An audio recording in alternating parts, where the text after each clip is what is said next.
This episode of The Minimalists is brought to you by nobody, because advertisements suck. The Minimalists. Hello, everybody. Welcome to the Minimalist Podcast, where we discuss what it means to live a meaningful life with less. My name is Joshua Fields-Milburn. And I'm Ryan Nicodemus, and together we are the Minimalists. Today, we have a special guest in the studio. Matt Diavella is here. A.K.A. the Italian Stallion. That is true. I did not come up with that. I just want to make the record clear. That was something that you guys gave me as a nickname, and I have not forced you to say that. Okay, I confirm that piece of information. Thank you. Your money will be in the mail. Today, we're going to talk about success. We're going to talk about habit change. We're going to talk about letting go of stuff. And, of course, we're going to talk about our new film, which is out this Friday. Woo! Congratulations, Matt Diavella. Good work, man. Congratulations to you guys. What the heck? 4 years later. I know, it took so long. Yeah. Well, actually, let's talk about that real quick. By the way, the new film, it's on Netflix this Friday, January 1st, 2021. It's called Less Is Now. It's a documentary. It's a special. It's a docu-special. It's all of these things. It's none of these things. And, Matt, when you were editing the film, there was a line initially at the beginning. The very first line, in fact, was while we were on the road, and it was me talking to Ryan or someone, and I said, we've been doing this for the last 6 years, and I emailed you like, Matt, we have to overdub this line or something. This film, it's 10 years now. And you're like, and you just emailed me back, and you said, the moment I realized I've been working on a film for 4 years. It definitely catches up to you. I think that this project was certainly unique in that it has evolved so much since the very beginning. I think the core structure of the film, the message and everything that really ended up becoming the film is still there. But we had to kind of have a go at it 2 or 3 times before we really found it. I don't think we could have imagined it coming out as good as it did when we first started. No. And I think I'm just glad that we didn't settle, because it would have been easy to say, all right, this version is good enough, let's just ship it. And I think that's difficult for any creative or any filmmaker to really know what the difference is and how to not get stuck in perfectionism. But I think we found the right balance, and we got the right feedback early on from the right people. And we also just trusted our gut to be able to say, all right, we need to keep working at this thing until it's right. And, it took 4 years, but I'm glad it did. Yeah. Yeah, the first 2 or 3 versions, it was you did an amazing job with the footage we gave you, but my gut was like, yeah, this is okay. This will pass. And then, however many versions later, now I watch it and I'm like, oh yeah, this is good. I feel really, really good about it. And we've been through this before with the first documentary. Yeah. So it wasn't new territory. And I think anytime, it's very different from doing the YouTube videos or even a podcast we create all the time, where you create and you ship, you create and you ship and you keep going. But when you're creating a piece that you want to last, hopefully a lifetime, hopefully for the next couple decades to impact people's lives, it's really worth it to make sure you're doing it in a way that you feel happy with and you feel like is really going to resonate with people. Yeah, it's hard to compare it to Minimalism, our first documentary. And it's not, I don't really compare Less Is Now with Minimalism, but what I do compare is how I feel about the movie. And I'll tell you, with Minimalism, the very first cut that he sent, I was like, oh man, I don't know how he did it, but there's a story here and it's amazing. And it was really, it was just really moving. And that's the feeling that, I was hoping to get from this film. And it wasn't until these last 2 or 3 cuts that I finally started to get that, where I'm like, oh yes, we did it. Yeah. And I would say too that there was a lot at stake. There was a bit of pressure because we are telling your story in a way that hasn't been told before. And this is something a message that you've been sharing for, you said, over the past decade. Right. And so, a lot of that story is in minimalism, but this goes deeper into a new level that we haven't yet brought to light. And so I think we just really wanted to make sure that we told your story in a way that was true and accurate and that would actually help people who watch it. Dude, you killed it, man. Bravo. I mean, I'm really excited for it. It was a team effort. Just want to say. Yeah, and we'll talk about the whole team because it's not just the three of us, for sure. Yeah. There's an entire team behind this, whether it's Tim and Jacob and Chris and everyone who worked on sound. But I want to talk about and everything else. There's so many people. You'll have to see the end credits to see how many people actually worked on this thing. I do want to talk about the process though, because it started as one thing. We kind of figured like, hey, you know what? This is beginning of 2017. We'll just knock this out in about 4 months. And so the first iteration, you came out and we filmed in, all throughout the Northeast, but Boston at the Wilbur Theater in particular. So let's talk about that first iteration of this film.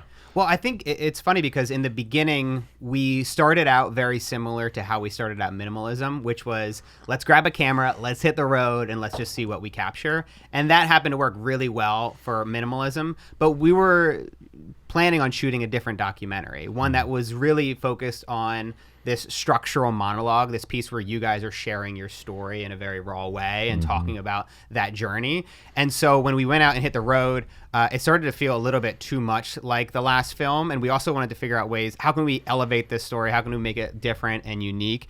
And so, part of that was just capturing the talk that you guys gave in these live environments. One of them was the Wilbur. I mean, from a very technical perspective, I think one of the biggest mistakes was one, we just didn't really invest a lot into it. It was almost as if we spread our investments out over a bunch of different shoots, where it's just two of us traveling around for a couple weeks, just capturing what we could. And that's raw and it's gritty and it works. But if you're doing a film that's really telling this story in a way that's a monologue where you're delivering a large part of it to the camera, it's really, it's better to take all those resources and compact it down to a couple days. Yeah. And as you guys know, that eventually led to a couple weeks of really intense production days where we had 12-hour production days for 2 weeks straight, where we really captured all these stories. I mean, it was just so cool to be able to rebuild it. And I don't know how you guys felt about it, and I don't know how much we can really talk about. I'm sure that some of it's going to be in the trailer.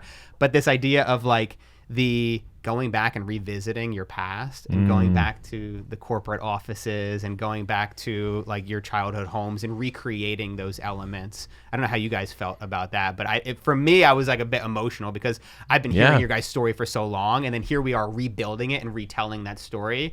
It felt very real to me. Yeah, no, I totally agree. I found that as we were going through that whole process, we were kind of uncovering what this film was going to be. We had an initial conception, maybe not an expectation, but that changed considerably over the course of the last 4 years. So we went out, we filmed some live events. That didn't really work. It wasn't didn't capture the right aesthetic. And so we did it again back in 19, beginning of 2019. Yeah. We rented a abandoned warehouse in South Central LA. We brought 300 people out twice and gave the talk, built a stage and gave this talk in a different space, and it still didn't feel like what we were trying to create. In fact, the metaphor I've used is because we wanted to use the talk mixed with these documentary aspects. I felt really good about what we filmed with the talk. It felt to me like a delicious piece of salmon, and then the documentary elements felt like this great piece of chocolate cake, and then you just mixed them together and it was salmon chocolate cake, and it didn't work. How did you eventually figure out the way to make it work? I think like anything, it takes creating and then iterating. You have to make that first version and then really gut check yourself. And I think this came from all of us really sitting back and watching the film over and over again and really thinking about how we can make this thing better. So yeah, the first version was shot with 2 people at the Wilbur Theater in Boston, and it was really flat and like 2-dimensional, and there really wasn't a lot there. Like terrible audio. One camera was a Red, which the quality looked good, but the other cameras were like these like low rate DSLR cameras, and so that didn't work. We eventually shot in this warehouse, great cameras, but it was very do-it-yourself. And so for me, it felt like a cheap special. Like it didn't feel like it was truly special. And so we just, I think one part of that is us never really doing something like this before, and also using a very limited budget. So there's a reason why comedy specials cost hundreds of thousands of dollars to make. Right. Is because like it really takes that much money to hire the right crew, to hire the right cameras, to really put together a team that's going to actually make something that's at that production level. Now that was different from the first. So the first film, we had zero budget initially going into the film, right? And this one, we at first were trying to shoestring it, but what we realized is that, as you said, it requires the whole team to make this. And so we ended up and I can't divulge the number because of contracts and stuff, but we spent more on this film than I've ever spent on anything that we've ever produced at this point. And none of it was frivolous. It was still very frugal with respect to everything we were doing, but it required something different because this film is not just the Josh and Ryan story. It's not that at all. You did so much more in terms of expanding it to Ryan and I are in it, but it feels like everyone's story in a way. And I think that to go on that trajectory, we had that film that was shot in a warehouse from us, and it was okay. But then that's when we decided, like, I think that this can be a lot better, but we just need the budget. We just need the resources to be able to make that happen. And so then that's when we approached Netflix and we're like, hey, this is what we shot. We know it's not great, but we have a vision for what it could be. And if you see the same vision that we do, then I think we can really take this to the next level. And to their credit, they saw the vision through the dust. And then we ended up teaming up. And then that's how it became a Netflix original, because they bought into this idea. And then with that budget, we were able to just put everything into these productions to shoot the monologue in a really beautiful warehouse with amazing cameras and lights and all that stuff, and a great crew that was just incredible to work with. And then on top of that, we were able to add these documentary elements where we interview experts and we really dive deeper into this problem than we ever had a chance to with minimalism. Totally. Yeah, I'm really grateful for Netflix, how they saw our vision and they helped us bring it to fruition. They've been awesome to work with. Yeah. Well, the film is out January 1. Kick off your new year with Less. It's called Less Is Now. We're going to talk a lot more about it on the Maximal episode. We're also going to talk to Matt about our history together. We've got a bunch of questions about the film for the Maximal episode as well. But I wanted to dive into some of these audience questions here today. Our first question is from Catherine in San Marcos, Texas. I'm a professional singer and voice teacher, and I would call myself a minimalist. I've already shedded things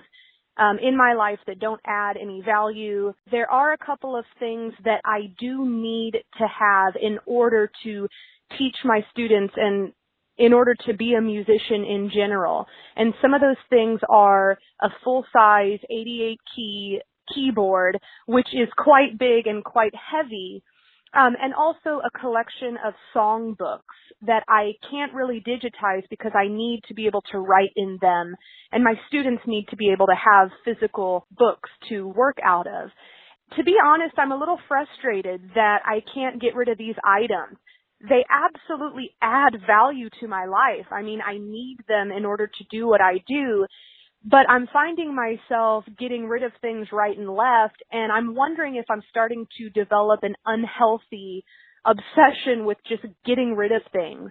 What advice would you give to someone who is a minimalist but needs certain things in order to do, whatever it is that they do? Maybe a mechanic who has a bunch of tools, a musician who has a piano. Any advice there, and am I going too far with wanting to just get rid of everything? So, Matt, it seems to me like we often confuse minimalism with asceticism or deprivation in a way. And I think that's where Catherine is right now. What would you tell someone like this? You get people who are commenting like this all the time on your YouTube channel. They're searching, they're exploring, and they're wondering, am I going too far? Yeah. I think Catherine's not going far enough. I think she needs to get rid of the keyboard, get rid of the books, get rid of the students. You call yourself a minimalist, Catherine? No, I mean, obviously I go through this as a filmmaker. I mean, I think if you looked at my gear closet, you would say this guy is absolutely not a minimalist. He has 4 cameras and so many different lenses and cards and little pieces of gear. It's funny, you guys talk a lot about just in case, and I think for most people that's absolutely true. You do not need to hold on to just in case items. But for plumbers and electricians and filmmakers, there's a lot of little gadgets and little pieces of gear that if you didn't have it on the shoot, there's so many different problems that you need to solve in the middle of a shoot where, I need this piece of gear that's going to connect to this. And you're often like being very resourceful with the gear that you have.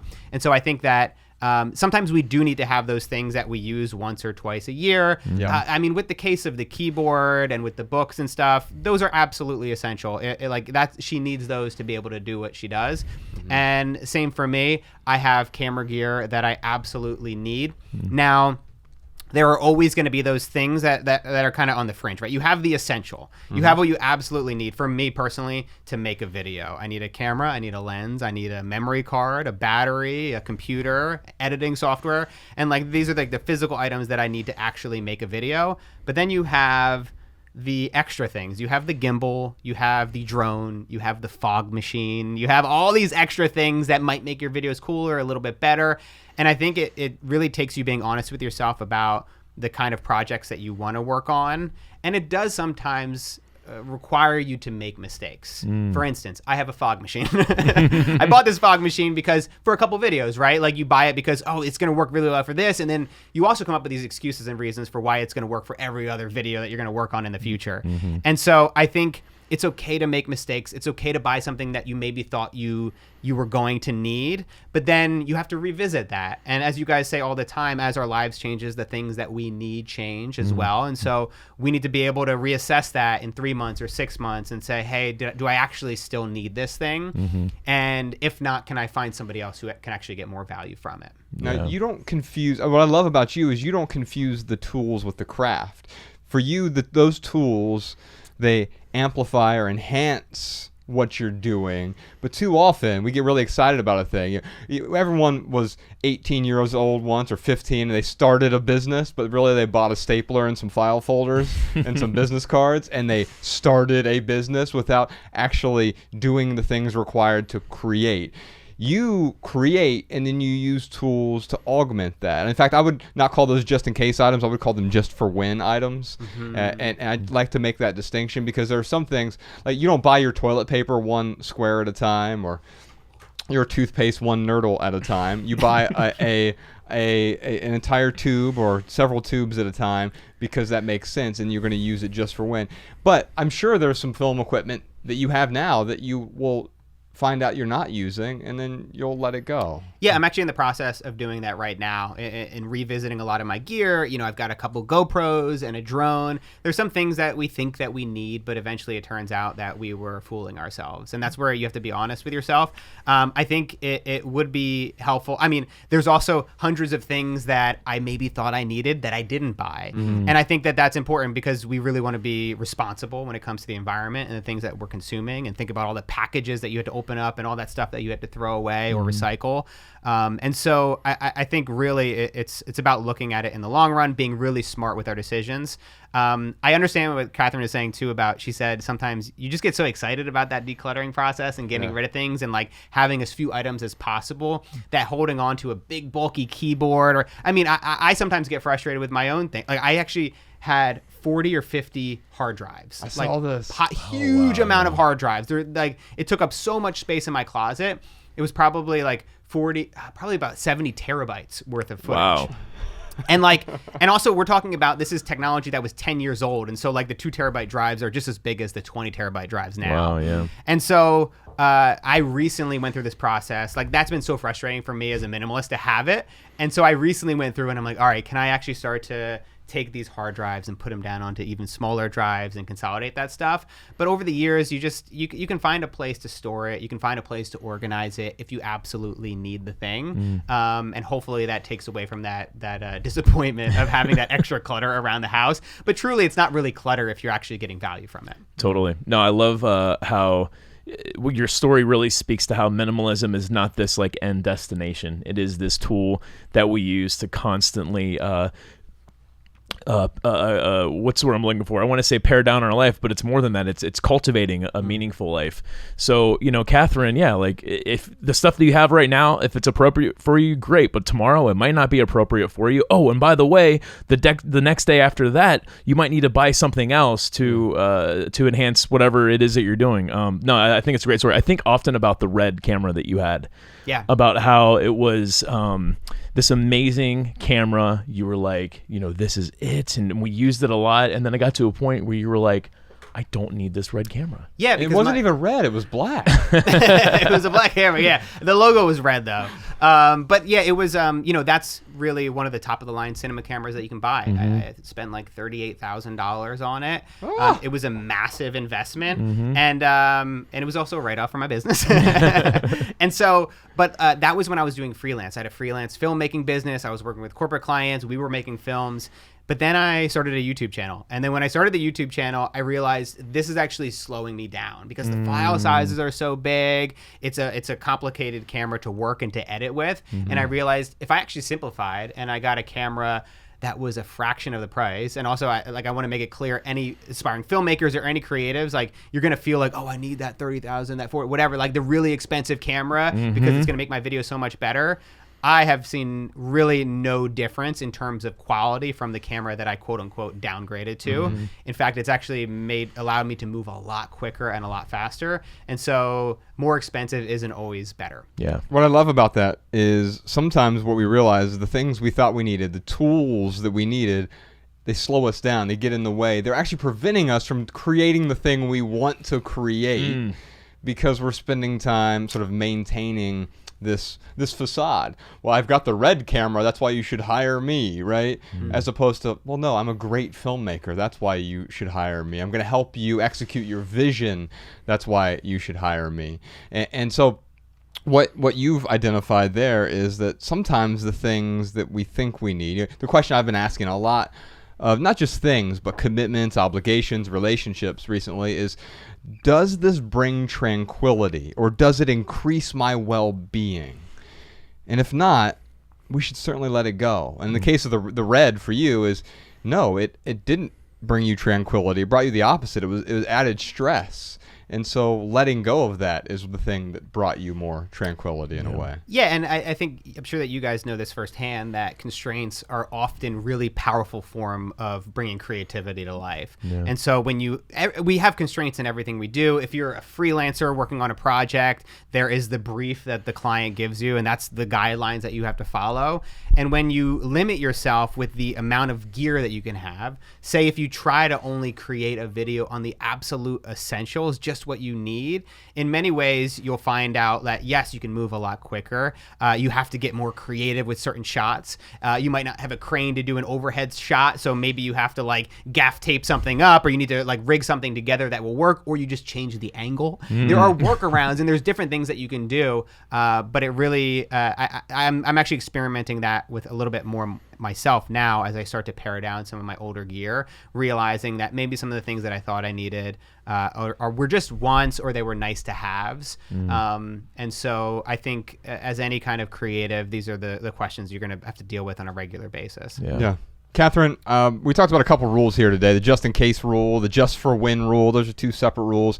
And we've got 16 of those rules in the Minimalist Rulebook. It's free. You can download it at theminimalists.com/rulebook. There's an audiobook version available over there as well. But if you just want the free download, there's 16 rules for living with less. Theminimalists.com/rulebook.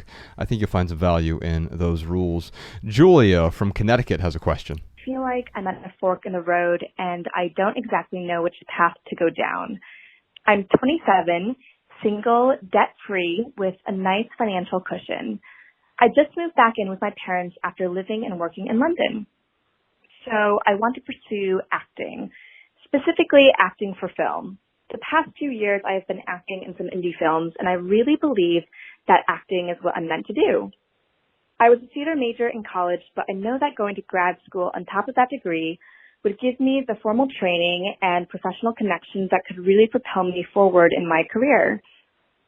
So one path is a very expensive but rewarding grad school education.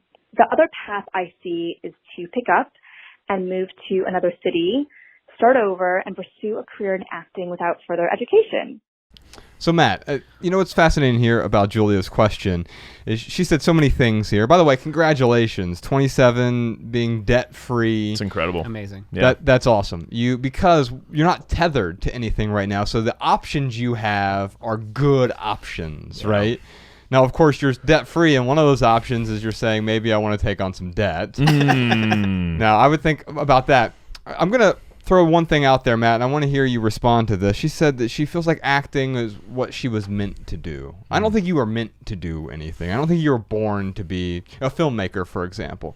I think greatness comes from a strong desire. The reason Matt is a great filmmaker, and I mean that truly, Matt, you are a phenomenal filmmaker. Greatness comes from a desire. It's not like if you didn't have the desire to tell stories, to make films, you would become great at something else that you truly desired. And so a bunch of practice acting isn't what makes you great. It's the desire to act that leads to the practice that makes you great. Yeah, I think that she is. I think she's very fortunate in that she knows where she wants to head in life, the direction that she wants to head. I think so many people are in this conflicted area where they're looking for purpose. And I think especially now during COVID, if there's one thing that's bringing to light what's truly most important in life, obviously relationships are health, but finding a purpose and having something that really fulfills us is truly important. So it's amazing that she's found that. I think that it's the desire. You need the drive to want to do it. I think to answer her question, whether she needs to take on this debt or not, I would definitely say no. please do not go into debt. I graduated college with $97,000 in student loans, and then I bought a brand new car. And so then I was about $117,000 in debt. And I can't tell you just the amount of weight that put on my shoulders, and also how much it limited me in the decisions that I could take going forward. There was the anxiety and the stress of every bill that came in. I'm talking $700 every month in payments that I had to pay off. Oh my God. And I knew that if I didn't make a change at that moment, then I would have to be paying this off for the next 20 years. Imagine having those expenses for 20, 30 years. And so definitely do anything you can to avoid that situation. And now it's easier than ever to be able to get the education you need and make the contacts and the connections that you need outside of going to college and outside of getting a college degree. I would say even so, filmmaking, you learn to make films not from what you did in college necessarily, but from actually doing the work. It's like imagine Michael Jordan going to basketball college. Yeah. It would be like, well, what are you doing? Oh yeah, but I need to read the textbook about how to dribble. The history of basketball. Yeah. It's like those things are nice to know, the history of what you're doing, what you're pursuing. But acting or filmmaking or playing basketball, it's about doing. And the most you've learned from is actually camera in hand doing the work, right? I was going to say, do you think you could be where you are now if you didn't go to college? Like hindsight, would you have been like, do you think like, oh, maybe I shouldn't have gone and taken that degree? I'm just curious. Obviously looking back, it worked out. You know what I mean? Yeah. Going to college, I wouldn't wish that kind of debt on anybody. I got the college experience, which wasn't what it all was all cracked up to be. The going out, partying, drinking, and doing all that. It was one of those things that I felt like I had to do at the time, but it certainly now I could have lived without it. And also, you can go out, party, and drink without paying $97,000. Exactly. Yeah, like you could do all these things, like me making connections. I mean, the connections that I made while I was in college that allowed me to grow my business initially, make the connections that I did, that eventually led me to meeting you guys. Like there's these snowball of connections that you make early on in your younger adulthood that lead, as long as you are genuine and you're open and you're authentic and you are, as a creative or a filmmaker, whatever it is, delivering to your clients, those connections will continue to flourish and spread to others. If you start cutting off bridges and you start like really disrupting those relationships, then you're not going to see as many opportunities in the future.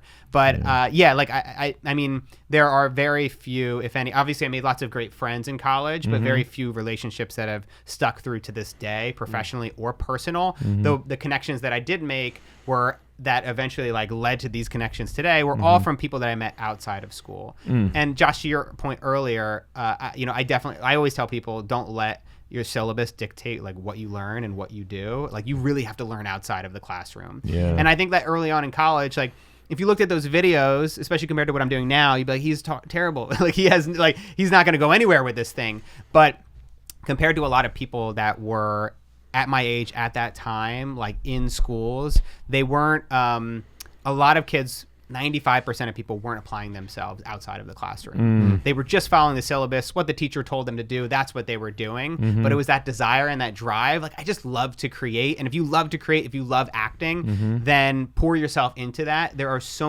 It's so much better to do it yourself, to find these small productions to work on than to try to follow the traditional route. Because the traditional route is crumbling, like the gatekeepers are falling away. Right. And you need to really make your own path if you really want to make it in the industry. And by make it, I mean create a sustainable income doing what you love. I think that's like the goal for most creatives. Right. Like, whether you're a stand-up comedian or an actress or actor, like you just want to do what you love and get paid a decent salary doing it. That's a great point. So Julia, please don't go into debt, because if you do go into debt when you come out of college, it's not going to be a get to. It's going to be a have to. You're going to have to make money from this in order to pay off your debt. And that is a really good way to kill your passion or to kill your dream. One thing I'll add here too, Julia, I have a lot of actor friends. They're not major. I guess Lily Gladstone's a pretty major actress. But long story short, I have talked to them about going to school for acting because I love to act. I've been in a couple plays, and the way I describe myself as a very good amateur. And I actually told a director that once during a reading. I was like, I just want to let you know, like, I'm an amateur, but I'm a really good amateur. And he laughed and chuckled. And then we started getting into the play. He's like, you're exactly what you said you were. Like, you are a very good amateur. Self-awareness. Right, exactly. But talking to my friends about going to acting school just to learn how to act, they really not one of them has said, yeah, you should do that at some point, and you should go for 4 years and get your acting degree or whatever it is. What they have suggested is finding an acting coach that I connect with, and that's really how you can pursue your career, Julia, without going into a crazy amount of debt. Like, find an acting coach, make sure that you two click, and then you can certainly get better at acting. But please don't go into debt, Julia. I just think too often we confuse schooling with education, and one does not necessarily equate to the other. Credentials often lead to mediocrity. Yeah, we didn't become friends. Tweet that podcast, Sean.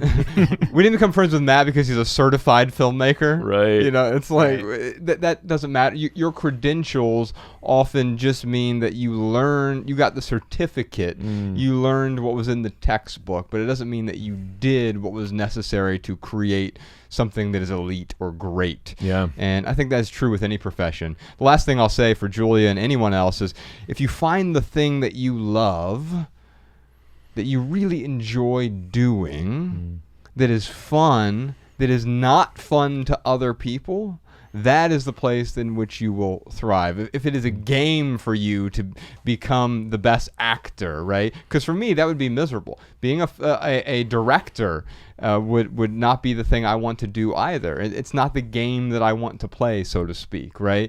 And so I would be discontented doing something like that. Now, Matt, I do want to talk to you about this on actually, if we have time on the Maximal, I think we'll cover it.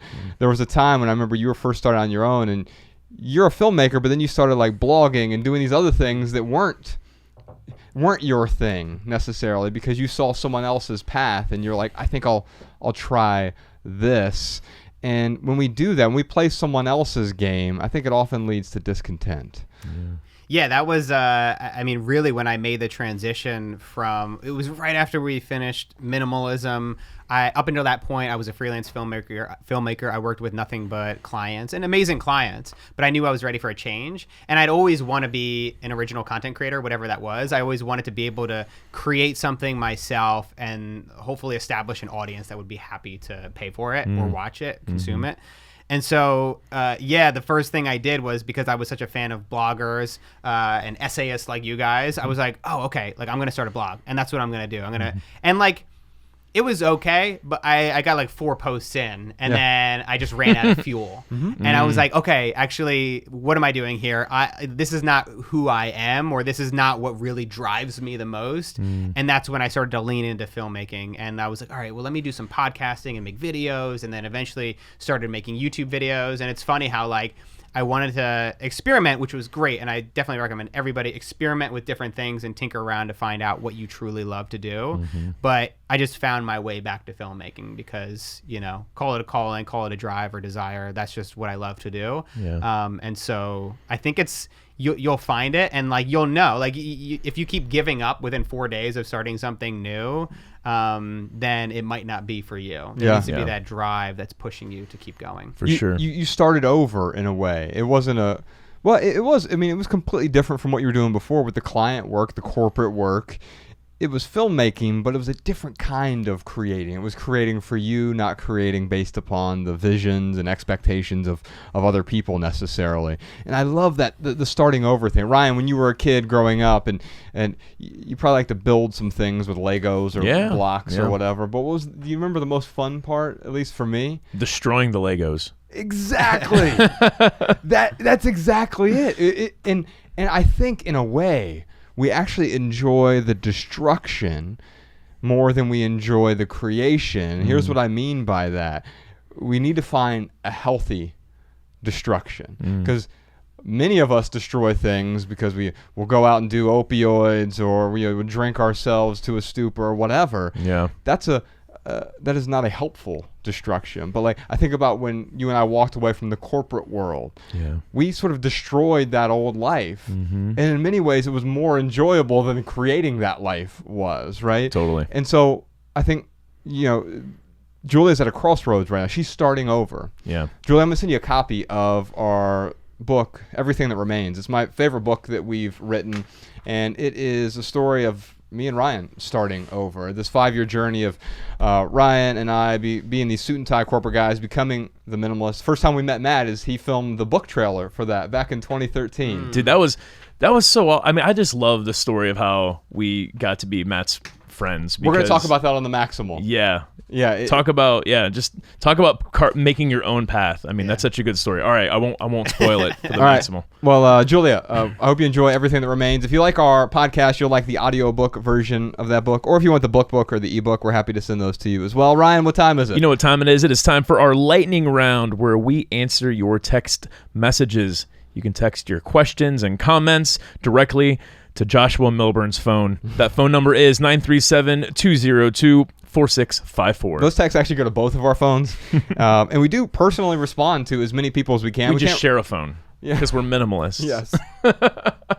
It doesn't have any buttons either. Make sure you sanitize it. I'm sorry, I derailed you. Well, so we use this app called Community. Ryan and I get the text; they go right to our phone. We respond to a lot of people. We also respond to some folks on the podcast. Now, Matt, you know this. During the lightning round, this is where we do our best to answer questions with a short, shareable, less than 140 character response. We put the text to these minimal maxims in the show notes so people can copy and share our pithy answers on social media if they'd like. And by the way, you can find all of our minimal maxims in one place now, minimalmaxims.com. We have a question from Mason. Mason wants to know, what advice do you have for someone that's just starting out that wants to have a successful film career like you? Like you, Matt. Yeah. So this is me. Because you don't actually have to be pithy. You can monitor. No, I was just thinking it would be funny. Like, do you guys always put it in the show notes, even if it's bad? Because then I'm like just gonna say something ridiculous, and then you have to quote it, and then people who are looking at the website are like, "What the heck is this?" Well, if it's really dumb, we'll bleep it and we'll say it was profound. Yeah, and we'll make something up. Yeah, that we could only share it on Patreon. Oh yeah, that's right. Okay, if you want to be a successful filmmaker, if you want to be a successful filmmaker like you. Ooh. That's what it says. That's it? Yeah. Are you talking about me? Yes. Maybe another way to look at this, Matt, is like, when you think about that college kid, even before you got out of college, like what advice would you give yourself when you were at that point in your life? Well, I think if you want to find success in any field, you need to first define what success is. That's it. That's good. But like really, like you have to figure out what, because he's like saying like, if you want to be successful like me, it really depends. Like a lot of times what it looks like I do isn't actually what I do. Because like you see, like if you love my YouTube videos or you love the like the films that I make, the feeling that you get when you watch that isn't necessarily the feeling that I have when I'm making it. Right. It's still like a thrill. I love doing it. It's creative problem solving. But you really need to make sure that you actually love the process of filmmaking and whatever part of that process it is, whether it's the editing or the directing or the filming. I happen to love all of it. And so I think you really have to make sure that if you love what you do, then I really think that that's success. And so, I mean, it just takes... Ooh, that's a good pithy one too. If you love what you do, that's success. Yeah. Yeah, that's great. That's good. Okay. Well, Matt, let me talk to you about that real quick because and maybe this is a generational thing. Ryan and I are cuspers, right? We're technically Gen X, or Ryan is the youngest Gen Xer I know. Or It is true. Or he's the oldest millennial I know. Yeah, I'm not one or sure the which. other. Yeah. Or maybe I'm the oldest millennial. I don't just know. claim whatever's convenient that day is what I claim. Well, here's the thing. What I've noticed, people younger than me and Ryan, and the younger it gets, especially like young millennials, older Gen Z folks, they define success by numbers because we've created a metric for everything. And when Andrew Schultz was on here, he goes, "I don't understand why Jay-Z wants to be a billionaire. Like, now you're just the brokest billionaire." Yeah. He's like, or if you just if you convert those dollars to pounds, now you're not a billionaire anymore. Yeah. It also, I think it's also like when we see the numbers, and I know I certainly felt this way, like when you see somebody who has 2 million or 3 million subscribers on YouTube, you think that that's like a feeling, like they have like now I have 2 million or 3 million, like whatever, like you think it's going to actually solve all of your problems. And I think this is like what we hear a lot with people who make a lot of money. They realize that, oh, I made all this money and I realized it didn't make me happy. Yeah. So many people say, well, of course, like it's nice for you to say that because you have all the money. But Jim Carrey said, like, who else is going to be able to say that from somebody who's experienced it and realized it actually doesn't bring happiness? Right. And like I can tell you firsthand, having 0 subscribers and 3 million, yes, it allows me certain things. It allows me to create videos and like it's amazing. But like it doesn't change who you are. It shouldn't. Like maybe there are some people who build up these big followings and then their ego gets inflated. But I would say that those people probably had egos to begin with. Yeah. And that following didn't help them. Are you any happier at 3 million than you were at 1 million or 2 million? No, I think that like obviously like over the past couple years though, like I've had ups and downs, and like I've had to deal with the struggles of like the pressure of creating for an audience that wants to hear from you. And sometimes it's made you, I mean, just based on your videos, it's made you less tranquil. It's decreased your well-being because of chasing those numbers, right? Yeah. And not even intentionally chase them. And I will say, Matt, it hasn't changed you at all, and I love that about you, who you are as a person, but you felt some additional pressure that probably decreased your well-being. Yeah, I think that's like if it did change me, it added more stress, anxiety, and pressure, which like that's what quote unquote like the typical measures of success can do. And so I think that for me, and also like it does come to a degree, and I know that you guys feel this as well. When you love your work, you pour yourself into it, and it's hard to find that line of like overworking and then burnout, and like how do I manage this? And I think the added pressure of people waiting to hear from you maybe made that worse for me. And so just like where we were talking about earlier, like minimalism is about you continue to ask yourself these questions about what you need, and it changes over time. You have to continue to check in with yourself as a creator or as somebody who's building an online following to make sure that you're not doing it for the metrics and you don't feel like you have to do it, and that you actually want to do it and that you get to do it. It's one of my favorite things about Netflix is they don't share the metrics with us. Yeah. Like I know, just because of how often people recognize us from the first film, I know a lot of people saw it, but I can't tell you whether it was 30 million or 70 million, like, and it doesn't really matter. I don't feel any more successful today in 2021 than I did in 2011 because success for me had involved a certain amount of freedom and being financially free, being untethered to obligations, being unattached to the desires. Desire is great. Attachment is suffering, though, right? My pithy answer for Mason is no one can be a better you than you. And I think one of the problems we seek is like, hey, how can I be Matt D'Avella? Well, if you want to be an off-brand Matt D'Avella, there are plenty of them out there. They come up in my YouTube feed all the time. It's nice. I like it. I find it flattering. Hi, I'm Dat Miavello. The funny thing I see is like someone tries to make videos like Matt, and they use like our rules without attributing it. So it's like they're taking the minimalist sort of written philosophy. Yeah. They try to mimic Matt's style, and it just comes off as like that's a great point. It's like you're eating at a fake McDonald's, like a North Korean McDonald's or something. It's like, what this tastes? I think it's okay to be inspired, and I think that sometimes people confuse what maybe is the thing. So whether it's like copying thumbnails, and like I certainly pulled tons of inspiration when I started from other people, and like what was going to work for the thumbnail, and I think sometimes we confuse what's actually the important part of it, the important ingredient. And I think if you're just getting started out, like copy my style, do like whatever it is, so then you can learn.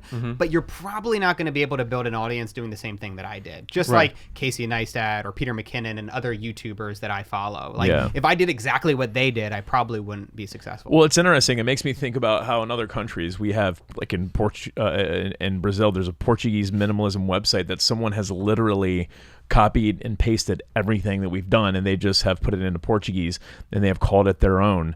And guess what? They're not as successful as us, and that's for a couple reasons. Like one, they're not Josh and Ryan. They're not as awesome as us. But no, really, even if, let's say you do mimic someone perfectly, then like you said, Josh, when someone notices that, oh, this person is mimicking the minimalists, then they become a bit of an off brand. Like they're not as well regarded as you and I.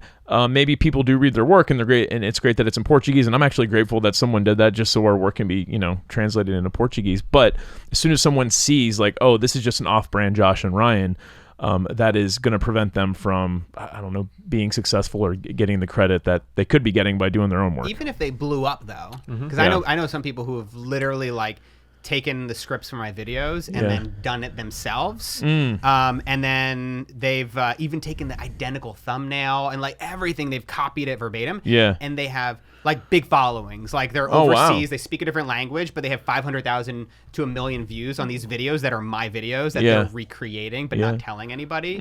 And I think it's dirty. I think it's gross. It is, yeah. And I don't think that that's right. I don't think any creative should steal somebody's work. But like, is he happy? Like, are you happy? Or like, you know what I mean? Like, I don't do it for the numbers. I do it because like I love making those videos. And if you want to steal it, go ahead. But that's not going to make you happy at the end of the day. Yeah, I mean, it's really your own unique creations that are going to make you happy. Well, here's my pithy answer for Mason. Success without adding value is failure. So focus on adding value, and we'll talk about it in the Maximal episode, but that's, Matt, how I think about your career. Like, you found ways to add value, and you continue to do that, and that is why you are so successful. The other thing I was thinking too, there's something pithy with success has nothing to do with metrics. It has something to do with a feeling. So success is a feeling, not a metric. Yeah. I mean, it all depends on how we define success. And one of the problems is we're chasing happiness. And if you're chasing happiness, there's always a discontent. So you're asking if that guy's happy who's making the Matt Diavella videos in Russian or whatever. Like, he probably isn't, but he's also probably chasing it. Yeah. And that's probably why he isn't. Actually, he's seeing what Matt's doing and just copying it. That's not to say that you shouldn't, as Matt said, be inspired by people. And in fact, even take their recipe and tweeze out a few ingredients. Yeah. The thing that's worked, and Ryan and I always go back and credit the people who inspired us early on. Joshua Becker, Leo Babout, Courtney Carver, Colin Wright. Or even with this podcast, we've got the Love Podcast, and we've got Rogan, and we've got a lot of people who we took ingredients from. Yeah. And so whenever we do something, you can attribute it and have your own ingredients, but you're creating your own new recipe. And that's what Matt has obviously done with his filmmaking. And I totally agree with you, Ryan.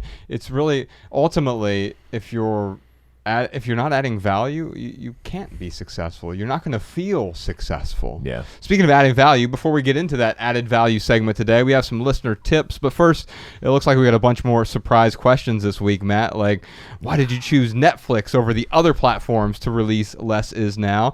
If filmmaking had not worked out for Matt, what would he be doing instead?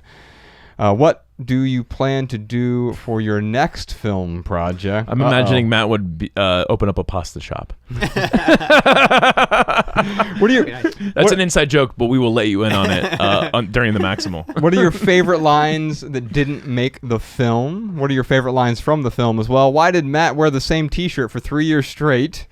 Plus a million more questions for Matt D'Avella and The Minimalist. And if you want to hear all that, subscribe to our Maximal episodes on The Minimalist private podcast. It's a completely separate podcast, and it's the most honest way for The Minimalist to earn an income because we don't do advertisements. By the way, if you're not a private podcast supporter, you're literally missing 2/3 of our show, plus hundreds of hours of past private episodes. So try it out for a week or a month. It's cheaper than a cup of coffee. Head on over to theminimalists.com/support to subscribe and get your personal link so that our private podcast plays in your favorite podcast app. Ryan, what else you got for us this week? Here are some voicemail comments and tips from our listeners. Check them out. Hi, this is Rachel Richards, and I'm from the Dallas, Texas area, and I just wanted to give you guys an idea. Everyone always asks, what to give for gifts because they don't want to, add to someone else's extra stuff, And so I came up with an idea of making videos for my family and posting them on Facebook, and they're usually funny videos, and that's their birthday present from us, and they love it. They absolutely love it, and they can share it with their friends, and it's just been a big hit.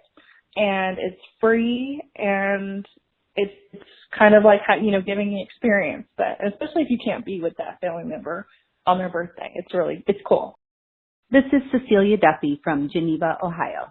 I have some tips for helping to minimize your food preparation to keep things healthy, yet not taking time daily to cook. This opens up time to pursue those things that you value. I'm recently widowed and my daughter is away at college, so it is only me to cook for most of the time.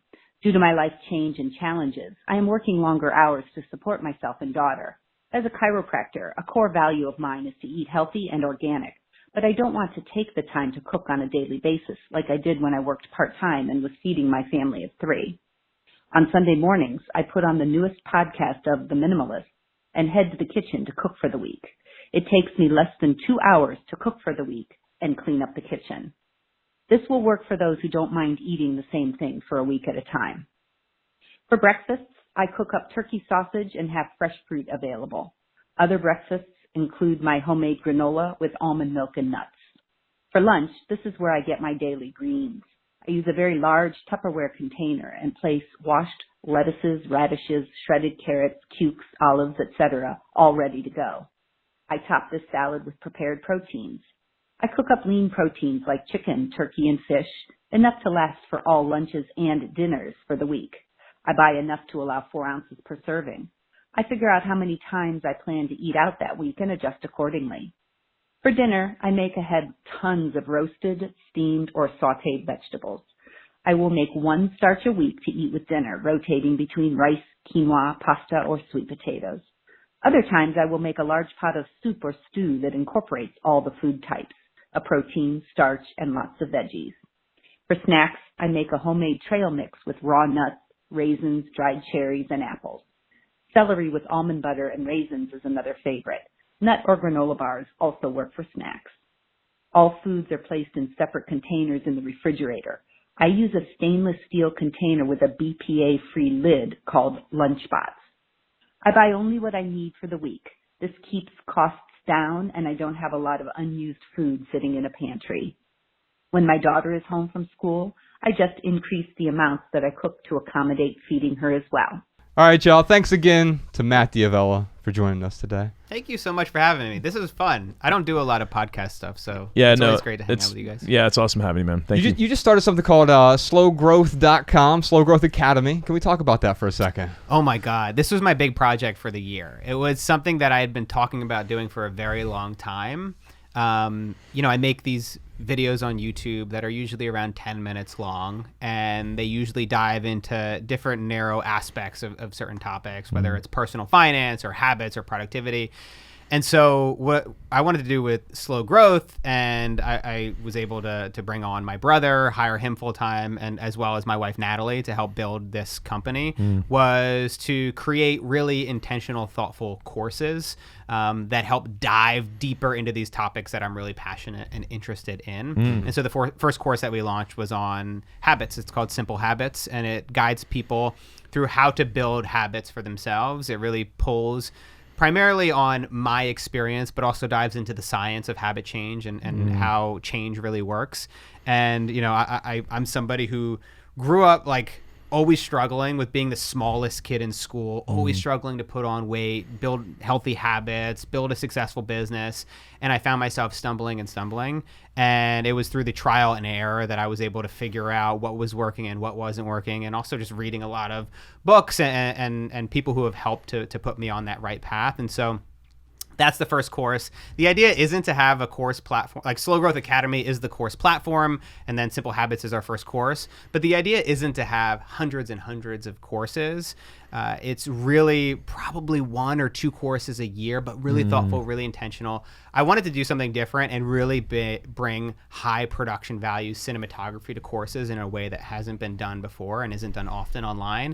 And I'm really proud of what we've created, and we've been getting some awesome feedback from people so far. And for me, and I know you guys know this firsthand, like the biggest feedback that I get is when somebody tells me that it's helped them, or that they're like, hey, I'm 30 days in, or I'm 40 days in, and I've been running every day and I'm building these habits. And, you know, habit change and lifestyle changes are not a straight line. There's so many ups and downs.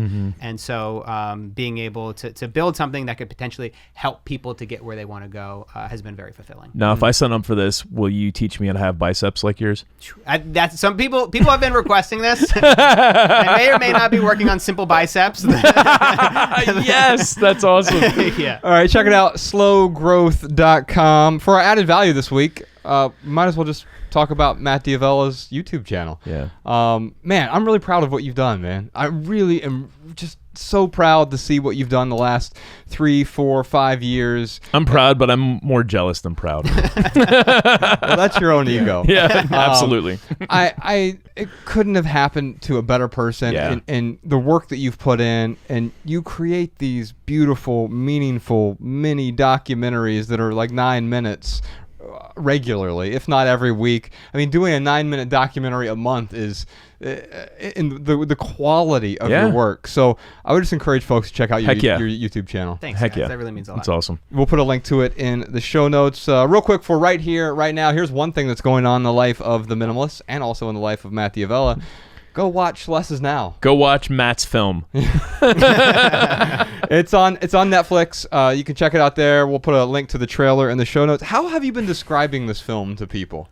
I mean, you know, since it's changed so much, we kind of sometimes get stuck in the original version of it. But it really is a documentary, and I know that you might call it a docu-special because there is this element of you guys just telling your story straight to the camera.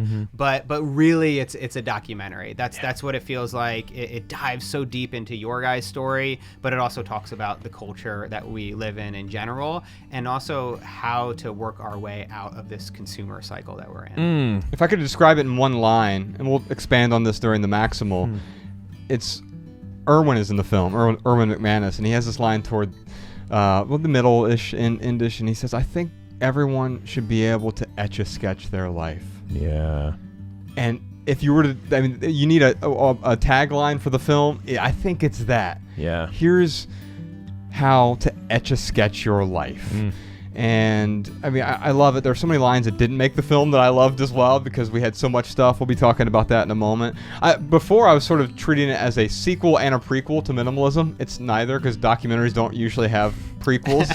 But like, in a way, it kind of is that. So I encourage you to check it out. It's called Less Is Now. It's on Netflix this Friday, January 1st, 2021. You can follow The Minimalists on Facebook, Twitter, and Instagram at The Minimalist. You can follow Matt D'Avella. He's at Matt D'Avella. At Italian Stallion on MySpace. We need to come up with that Twitter handle. Yeah, that's so good. Come to one of our live podcast shows. Visit theminimalists.com/tour to find a city near you. If you have a question, comment, or minimalism tip for our podcast, email a voice memo to podcast@theminimalists.com. You can comment on this episode at youtube.com/theminimalists. And if you want our show notes in your inbox, sign up for our email list over at theminimalists.com. You'll receive our simple Sunday emails as well. And if you leave here today with one message, we hope it's this: love people and use things, because the opposite never works. Thanks for listening, y'all. We'll see you next time. Thank you. Every little thing you think that you need, every little thing you think that you need, every little thing that's just feeding your greed. Oh, I bet that you'd be fine without it.